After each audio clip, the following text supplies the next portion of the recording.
What's up, wrestling fans? Welcome to another episode of the Smark Out Moment Smack Talk podcast. This edition is going to be another round of Superstar Scores, so strap yourselves in for lots of number crunching. Sounds great, right? As always, I am your host, Tony Mango, and joining me on the mic for this episode is Steven Wago. What's up? Woo! Math! Woo! Numbers. Decimal points. Lots of crazy stuff. Maybe some fractions thrown in there. Who knows? We're crazy. What if we did a podcast that was just all math? Math talk. Then it'd be fucking terrible because I can't do math. No, I was always more of an English guy. So. Yeah, you know, I took trigonometry in high school. Apply that somewhere to my life. I don't even know what trigonometry is. It's a waste of time, is what it is. It's one of those things where they're like, yeah, you can do all this shit with a calculator, but can you do it without the calculator in case you're ever going to need to use it? And you're like, well, when am I ever going to need to use it? And they go, well, what, you know, if you come across a problem in a textbook and you don't have a calculator. Fucking hated that. That was a mandatory course for me. And it was like, what's the point? I don't even remember half the shit of like what it was supposed to be. I know cosines involved in it. Why are we talking about math anymore? What the fuck? Let's move on. Yeah, wow, goddamn, Tony. We're doing math talk here. It's been a while since we've had a proper main event for Smack Talk, by the way. Once they started this brand split, which is kind of shitty, we talked about that a while ago. They kind of messed with the format. Like, Smack Talk used to be, you know, one recording and one shot that was broken up in a couple videos. Now everything's kind of changed to where it's like damn near every week it's a pay-per-view prediction, which is insane. But we've got a couple things that we did the Smark announce tables and stuff like that. So, I can't remember the last time we did a Superstar Scores, actually. I did one on my own. We're definitely due. Didn't you do Del Rio recently? Yeah, I did one on my own, but I didn't do a podcast version of it. I just did it on the website. So if anybody wants to check out Del Rio, he got a pretty decent score. I don't remember what it was. Let me double check that real quick. He got... well, actually, it's not that decent. It's 59. Oh, goddamn, you were harsh on him. That's probably unjustified.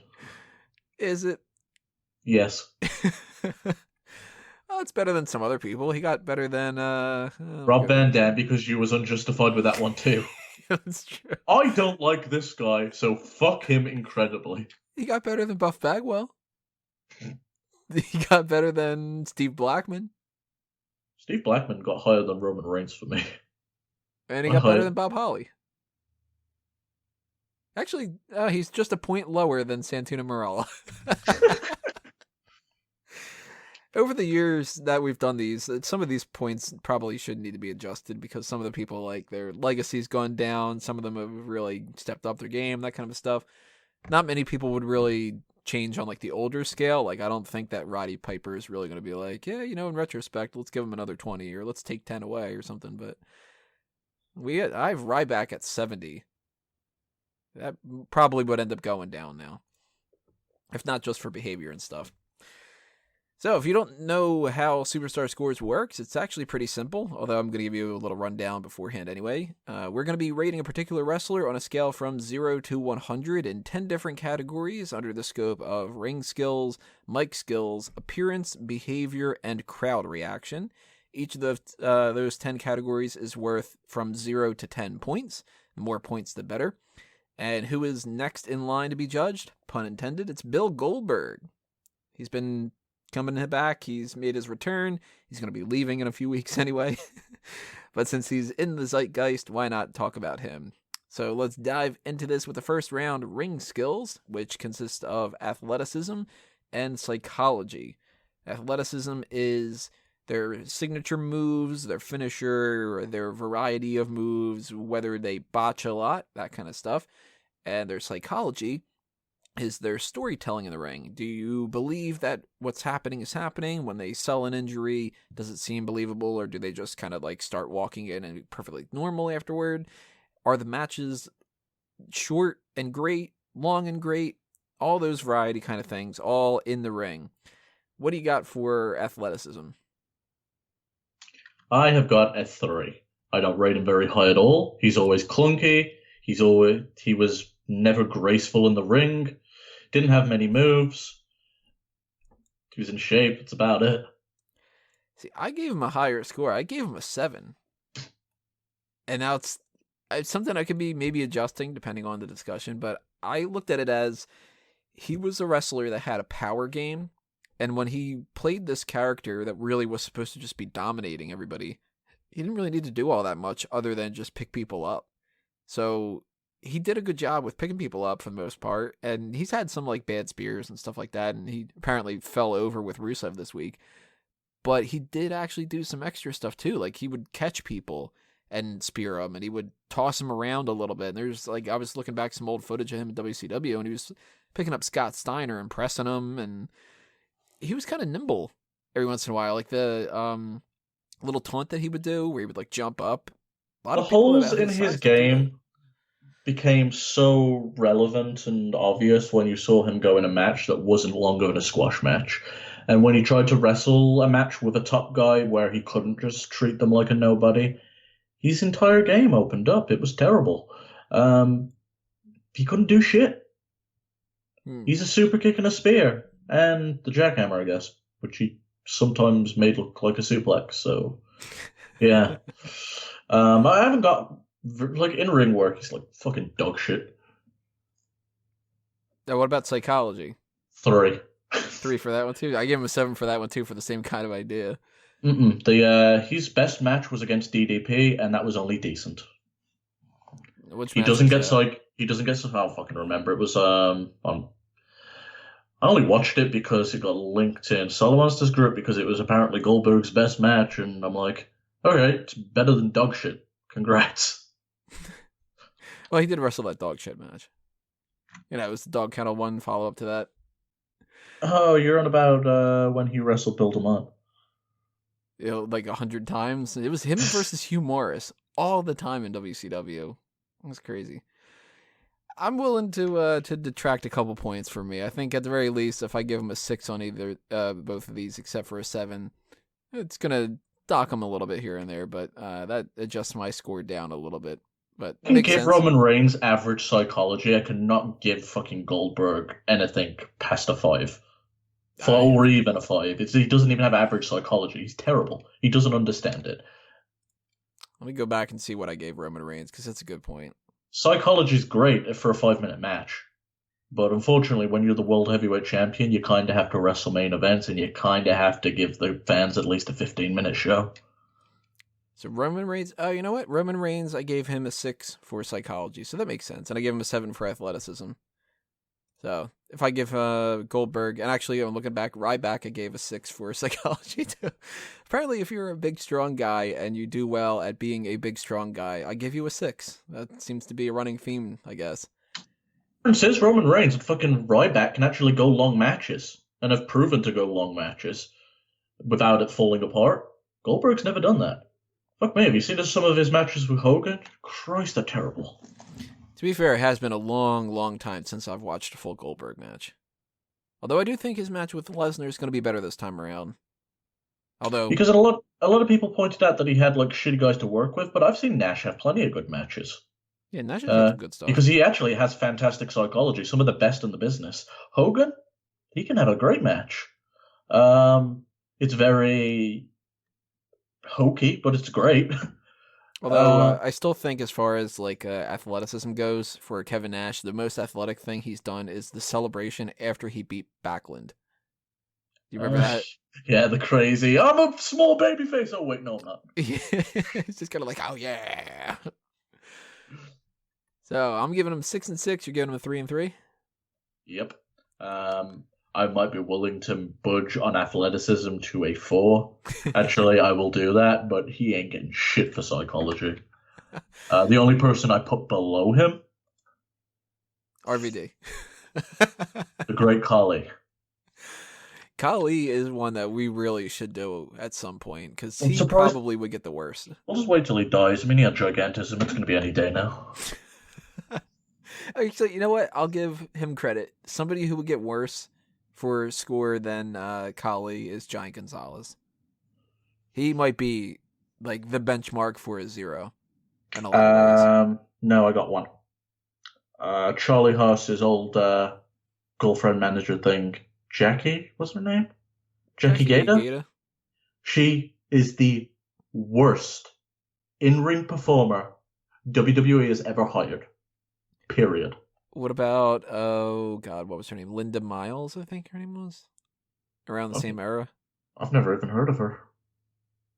The only reason I remember these names is because I did that big tournament back in the day. So it was like, oh, this person existed. Oh, that The person fact that existed. we're talking about worst performers in WWE totally legitimizes my point that Goldberg is the shits. Well, my section that I give him the shits worse than anything is Mike skills, charisma, and character. Charisma is their promo ability, like in general. Do they stutter? Do they keep things fresh? Are they repetitive? Do they only say the same goddamn thing over and over again? And their character, well, that's their gimmick. I mean, if they are a heel, a babyface, if they change it up, somebody like The Undertaker's got a great character.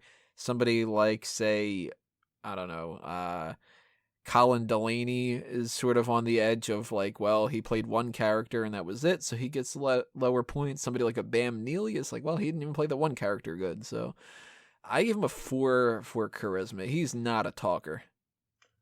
I gave him 5 because he wasn't a talker. Then he came back and cut the best promo of his career and probably the best promo of the night. With the "you're not next, you're last" thing. I thought that promo was amazing. I thought that was the best work of his career. Didn't know he had it in him. But unfortunately, that hasn't been the majority of his time on the microphone, so I can only give him a 5. He's been working on that one promo for 12 years. Fuck, maybe. Just talking in the mirror, just going like, "You're next and you're last. I'm going to drop the mic now. That's going to be the new thing I added this year." So that we're on the same page for that. I don't think we need to adjust our scores at all. Character, I gave him a 5. I think that he gets a little bit of a bump up because he was good at being guy who wins, but he literally was just guy who wins. It's not really much of a character. It's just a booking scenario. I'm actually going to drop his character by 2 points because I didn't actually. I had it as an 8 for some reason, and it doesn't make sense to me. Not at all. And the biggest reason is that he never had a heel run. I feel like half of his character was missing. He should have been a great heel. Like I've been saying in the past, every time that somebody would bring it up, if I would rebook Goldberg streak or the way that I thought that they should have gone with something like Ryback streak or anything like that, imagine Goldberg going through. He was about 165 or something like that in 0. Let me double check that. 160 in 0. He beats everybody. He wins the U.S. title. He beats Hogan. He wins the world title. Imagine if it started going to his head after like people started to get a little tired of him, because he's still at the top and he's still just kicking ass. He's 180 and 0. He's 190 and 0. And then people start going, well, I'm a little bit bored. And then he goes, I'm the fucking shit. I'm 200 and 0. Nobody can beat me. And he turns into a heel.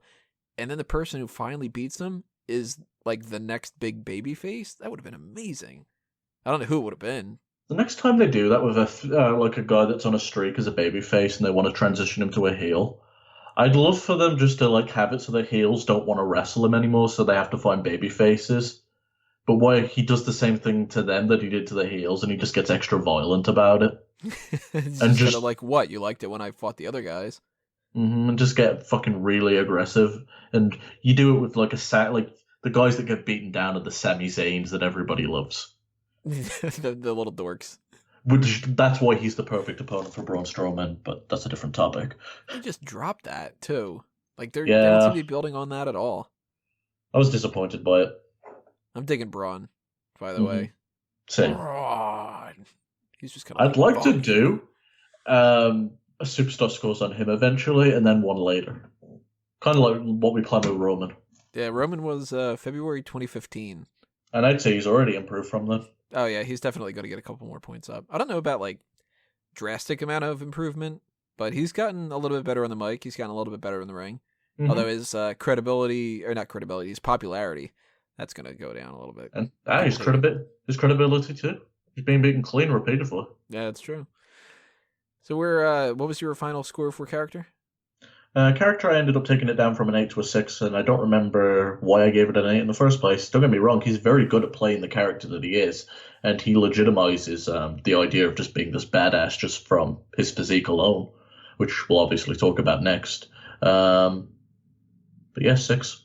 We're starting to balance out, actually. I'm like, 3 points higher or so for ring skills. You're about like 2 or 3 points higher for mic skills. That's pretty interesting. Appearance, though, that's physique, which, I mean, I don't need to explain that, do I? Physique is body. It's as simple as it is.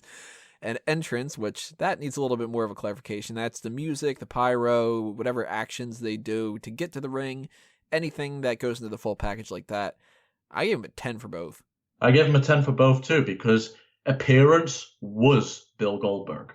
Goldberg is like the type of wrestler you would look at. Goldberg is not. He's not a wrestler. He's not a promo guy. He's not a PR guy. He is just a big ass dude that causes explosions and violence. Mm. And the explosions to the ring was like one of the coolest things about his entrance because he'd come out fucking like stands in sparks and breathes smoke. It's cool as fuck. Like his old WCW theme, which they seem to be going back and forth with WWE. They go with like both of his themes a little bit 50-50, but his WCW one was so much better. They should have him come out to that and leave to the other.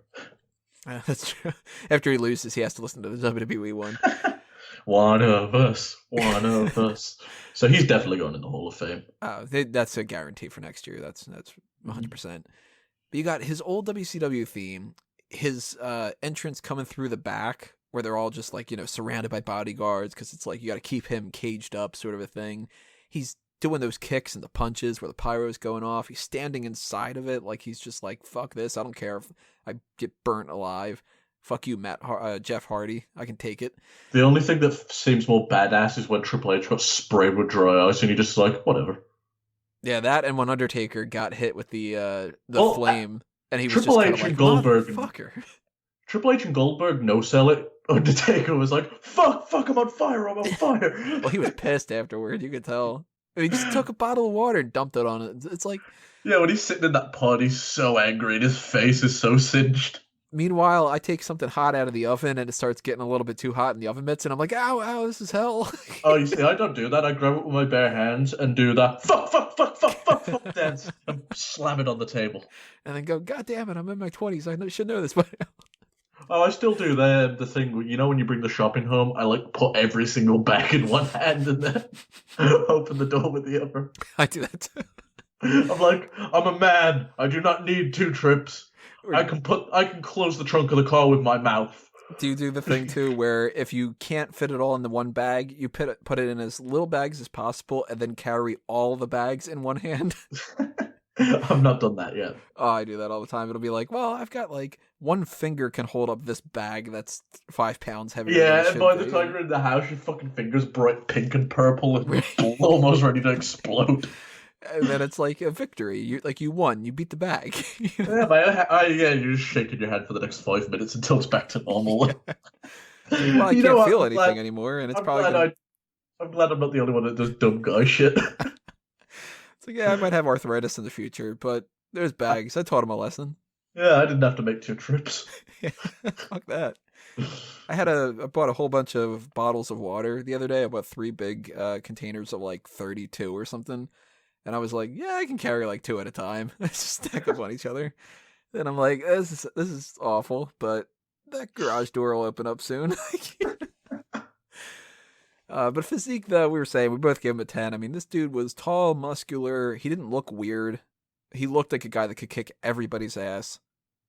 What more can you ask for, At his peak, he looked better than Brock did, so enough said. That's true. Because Brock looks kind of like, what's a good way to say this that doesn't sound too offensive? He's a pasty fuck, too, which doesn't help.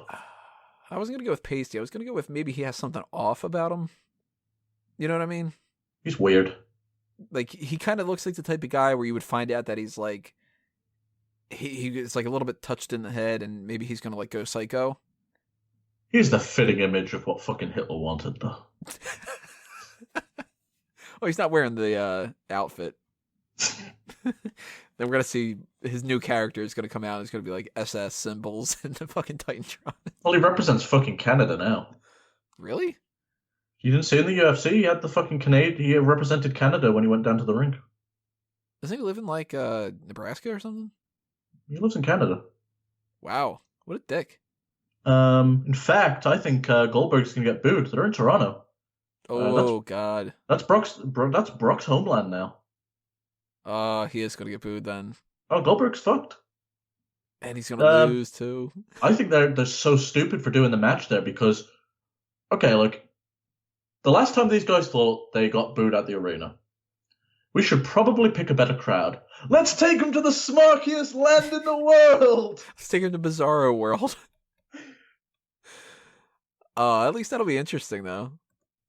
They'll probably just chant "You screwed Brett."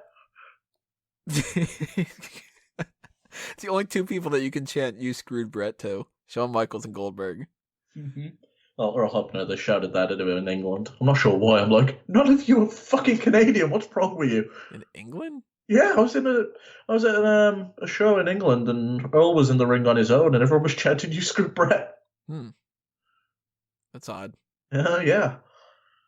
You're like, oh, well, we're not actually Canadians, but we appreciate the Canadians yelling at you. So Yeah, it's not the weirdest thing. Right after Eddie Guerrero died, they was doing the 10-bell salute, and some dude was standing on his chair screaming, "Stand up! He died for you people!" they were gonna say some dude was standing on his chair going, "You screwed Brett." That'd be funnier, actually. I might do that. Yeah, let's see. We got behaviorist next. That is, Oh yeah, Goldberg. yeah, backstage professionalism and public relations. Clarified that a little bit recently to make it a little bit more interesting. Backstage professionalism is their locker room agenda, whether they politic a lot, do they let people win, do they screw people over, all that other kind of stuff. And public relations is their outside work, whether they get arrested, do they do charity work, do they do talk shows, do they represent the company well, that kind of stuff. This is something that I might budge on because I'm not too familiar with a lot of his stuff, but I looked into it a little bit. So I gave him a 6 for backstage professionalism, and I might downgrade him a little bit. He's had some things over the years, like that Jericho fight. Other Which than is the that, most though, famous. I don't really hear all that much. I've heard that he's been very difficult to work with. There's conflicting reports, unfortunately. You'll hear one thing from Eric Bischoff, which is positive. Then you'll hear something negative from Bruce Pritchard. It's very, very odd. And you can't trust the people that were jobbers, too, because they're the ones that are like, well, he always wanted to win. And it's like, well, because he was fucking Goldberg and you were Hugh Morris. The issue is, I've heard even Bischoff contradict himself. I've heard him say, well, I've never had any problems with Bill. And then I'll go back just a couple of years prior, and there's a shoot interview where he's talking about Bill just refusing to work a match and locking himself in a hotel. So there was this. I gave him a 4 just because between the Jericho fight and the difficult to work with, and just some of the comments he made with WWE, and they had a hard time even getting him back in the inner circle for a while to do simple shit like DVDs. He seems like a nice enough guy if you know him on a friendly level, but as a backstage relationships and professionalism for. So we're about both in the middle there, balancing out to a 5. That makes sense. We both are just kind of like, I don't know. Public relations, I didn't know much about that ahead of time, so I started looking into it. He apparently is involved with the ASPCA doing charity work. He started an actual charity called Combat Crate for like military people. And I think that overall, I mean, I didn't come across any arrests or anything big like that, so I gave him a 7, a little bit of a bump up for that. I gave him an 8. He's well known in the MMA community, or was back during the early XC days. He became. That's where I think he actually discovered his promo ability because he was talking like an announcer so often that he just got better. But yeah, because he became a better talker in that time, and I think he can communicate a message pretty well. I give him an 8. That balances out to, I think, 13 apiece for that. So that makes us go to the last set of categories, crowd reaction, the popularity and credibility. Popularity is their support from the fans, their Twitter followers, Facebook followers, merchandise, how big they were at their prime, whether they had a huge fall down, that kind of stuff. And credibility is their ability to actually seem like a top star. Are they a main eventer, a legend in the business? Are they a complete jobber? Anything ranging around that. That's like the kayfabe kind of thing. I gave him an 8 for popularity because I figured he was never the 100% top guy in the same regard as like Hulk Hogan at his prime, but that dude was popular as hell. You see, for my rankings on popularity, at 10 is Brock Lesnar and The Rock. I think Brock Lesnar is the one of the greatest box office attractions in the world. Sorry, well, at least as a pay-per-view draw. The Rock's not on the same level as a pay-per-view draw, but he does it in the movies. Then for a 9, I'd say he's on the level of what Austin was, of what Hulk Hogan was. So I gave him a 9. I could see a rationality for a 9 or even a 10, actually. Because if you go back to like 98, Goldberg was WCW. Goldberg was fucking huge. He was everything for a good period of time, and whilst that wasn't the longest period in pro wrestling, you can't deny how popular he was during that. And I didn't think there was any interest left in him. I was apparently fucking wrong. Yeah, he came back and he got a pretty decent response, other than when the whole thing changed with Brock Lesnar and stuff. But people still give a shit. So you know what? I'm going to bump him up to a 9. I think that makes sense. Credibility. I mean, we're talking about a dude that had a 160 plus winning streak, a 2-time United States champion, a 1-time tag champ, a 2-time world champ, a triple crown winner. Defeated Triple H during his reign of terror and beat Brock Lesnar at WrestleMania. The only guy who I've scored as a 10 for credibility, so I have to give Goldberg a 10. He's got to be a 10. I mean, he lost one of his only matches due to a stun gun and interference from 2 people that are main eventers. And his main loss in the WWE was against Triple H, and that was a sledgehammer to the head.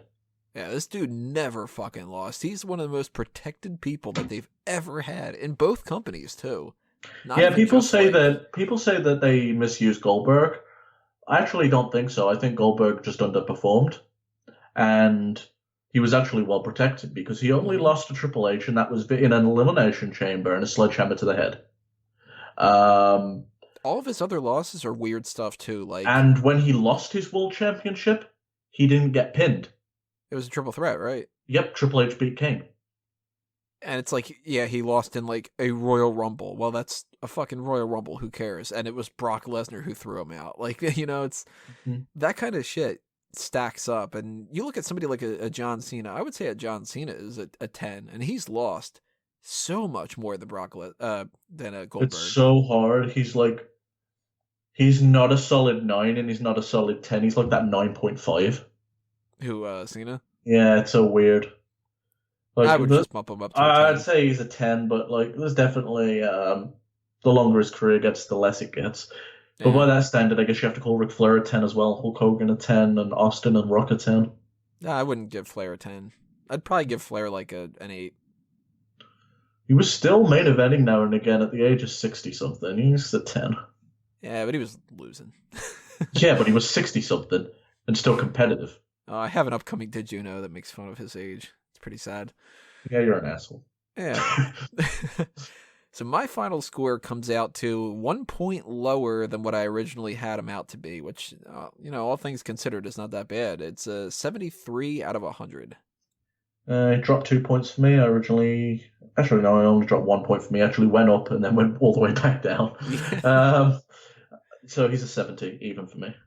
70 even. So that means between the two of us, let's see, 143 divided by 2, just to make sure. Yeah, 71.5. That brings them around the same kind of range that we've had a lot of these people. It looks like one of the average scores for Brock Lesnar was a 75. Jericho had around like a 78, 80, that kind of a thing. Daniel Bryan had like the 75 range. A lot of people are like within the 70s. So that makes sense. So if you're a legit main eventer, you want to be aiming for that 70 mark and higher. Yeah, I think there's only maybe one person that's like well above that, and that's Shawn Michaels. Mm-hmm. Triple H is really up there, but I don't think he cracked 80. I love it though. Like, I've always thought Triple H was fucking awesome, and he's never been appreciated. And when you actually put it down on paper, it's like, yep. Yeah. So we've done a lot of people that are like, even though we have this range from everybody from Ultimate Warrior and Buff Bagwell and Cody Rhodes and Mick Foley, like it seems like that seems to be we don't have anybody lower really than like 50 something. Have we done any tag teams yet? Oh no, we haven't done a tag team yet. We've only done one woman. The Dudley Boys, the Hardys, 2 teams that I definitely want to do. Edge and Christian would be a good one too. Yeah, because you could actually do an individual score and a tag team score. Man, that would be really interesting. Because we didn't do Edge yet. Edge would be really that's up for Fuck, debate. fuck it. You want to do it? Next one, Edge and Christian. Let me write a note down. What do you guys think? Should we do Edge and Christian next? And Leave comments obviously, below. if somebody fucking dies or a match happens. Yeah. God, someone used to die already. I had like a good headline in forever. Well, they can't die before that Did You Know comes out because it's about how Survivor Series is going to be about that. I don't want to change the Did You Know. I already wrote up the graphic and stuff. Oh, let me write. I just want to I learned something listening to Bruce Pritchard's podcast the other day about Survivor Series, and I don't think I'm going to have another chance to mention it. The original concept was apparently all the survivors Give each other knives and just go at it. all the Survivor Series tag matches would take place, and all the survivors would then compete in a battle royal. So there'd be a true lone survivor. They should do that. Isn't that such a cool fucking concept? I would love to see that happen. Yeah, I heard you that, know? and I'm like, why the fuck didn't you do that? That sounds awesome. You could actually you could actually have the winner of the Survivor Series 2016 blank. Yeah, the sole survivor of the year is blah blah blah. It'd be kind of like a supplemental thing like King of the Ring or whatever. You can carry that title for like the year. It's a cool an inter-promotional championship. It's a rare, unique thing to do. That's a really fucking fun idea, and I'm so disappointed that didn't stick. I know that they used to have, I think it was in the first one, maybe it was in the second one too, I don't know. The sole survivors would have like a tag match. And they did that the first time. Just think about it. You could set up a match for WrestleMania in that, which you then tease again in the Royal Rumble. Especially if you have like the sole survivor of that a couple months later is like, I won that fucking battle royal, I'll win the Royal Rumble. Then they lose that, and then they're like, fuck you, I won the other one, like that kind of a thing. There's so many more options WWE can do. God damn it. But anyway, sorry to be so off topic. It's just like I thought that was such a cool piece of knowledge, and I wanted to throw it out there. Yeah, it's good to throw some stuff out there like that. Yeah, we already talked about math earlier, so why not? Yeah, this show's been like real off from like normal format, but I liked it. Yeah, it's been a good one. I like that. And hopefully all of you like that as well. If you didn't, then fuck off. And done. Yeah. Do the first thing, though. You gotta fuck off before you die. Mm-hmm. Actually, it doesn't really matter. In the end. Subscribe before you do it because it helps the channel. Yeah. Then it'll take a while before YouTube will undo the whole thing of inactivity, so subscribe. We're fucking horrible people. That's Stephen Wagle on Twitter. And obviously follow all the other things for Smark Out Moment at Smark Out Moment. You can find that on Facebook and Twitter. You can find us on iTunes and Stitcher. If you are listening to us there, then go to the YouTube channel, hit that subscribe button, give us a thumbs up video for all those videos as well. Not a thumbs up video, a thumbs up on the video. That's what makes sense. And keep. I'm going to create a video responding to this with just a thumbs up. Yeah. It'll go with my latest podcast, right? Oh yeah. But shh. I'm not going to say anything about that or at all. Yeah, I'll keep quiet about it. Oh, we are terrible people. All right, guys. SmarkOutMoment.com is where you're going to find everything in general. So just keep bookmarking that website, going there, clicking on ads and all that other kind of stuff, and that will give me money, and I like money. So next week, what do I have scheduled for next week? Do you know? I don't know offhand. Fuck, I don't pay attention to this. All right, looking at this list here, it looks like next week is going to be including Call the Spot on the card. I might do those separately depending on who I can get to do those for the different Survivor Series teams, unless they don't say all the teams, and then maybe I'll do something different. We also have to take care of NXT TakeOver predictions at some point, then Survivor Series predictions, and then, of course, the week after that, we're going to have the actual 2 pay-per-views. We're going to do the post-shows for those. Too many goddamn events to keep track of all these days. But we do have a mailbag coming up at the end of the month, around Thanksgiving, the 23rd or so. So started sending in those questions, everybody. I'll backlog those. And if you have any other suggestions of what you'd like to see over the next couple of weeks, towards the end of the year, I'm planning all that kind of stuff out as much in advance as possible. So drop those comments below as well. But I think that's going to be it for this Superstar Scores edition of Smack Talk. So I want to thank everybody for checking this out. This has been another Smark Out moment, and we're being counted out.